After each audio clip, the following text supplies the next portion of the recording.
I'm Erin with the Daily Cardinal, and I'm interviewing Idajo, a local artist. So, are you from the Madison area? I'm originally from Duluth, Minnesota, but I came to college here to study with a few professors here in the music school. So I came to study with Farton Manoogian, and I ended up also studying with Felicia Moy, both really amazing classical violin instructors. What is it like being an artist in Madison? Madison and the campus downtown, you know, there's so many people and a lot of really people that are interested in art and music. So it's a perfect place to kind of try that out. Yeah. And so you do independent music, but then you're also a part of a band. Idajo in the show, yeah. Tell us about that. Well, that's my latest project. It's myself and a bass player named Scott Lamps and a drummer named Fred Eckenrode. And we play pretty often, bigger shows.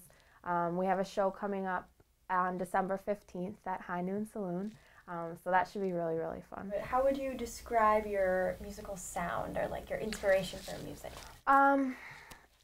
Well, I think being a classically trained violinist and having played a bunch of different styles of violin, that's really prominent. On my latest record, which is called Providence, I play like a rhythmic style of violin. It's kind of hard to describe without hearing it.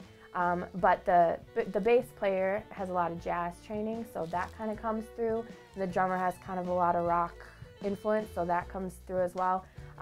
So it is really a big mix of things. So if you could fit your style of music of your band into some sort of genre or compare it to some other band or musical style, what would you? Sure.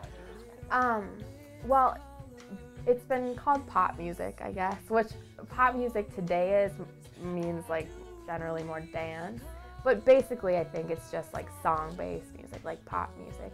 And there's definitely some folk influence, some jazz influence, some rock influence.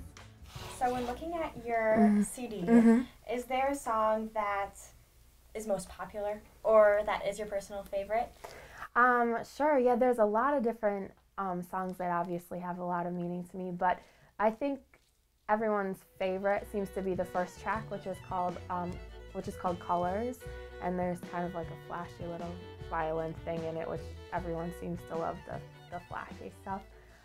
But the title track, which is Providence, I really like, and I actually started writing that when I was still in school here, and I remember being in a practice room in humanities and like being like, I really should be practicing violin, but instead I was working on this song. But that's okay. Right now it seems to be beneficial, so exactly.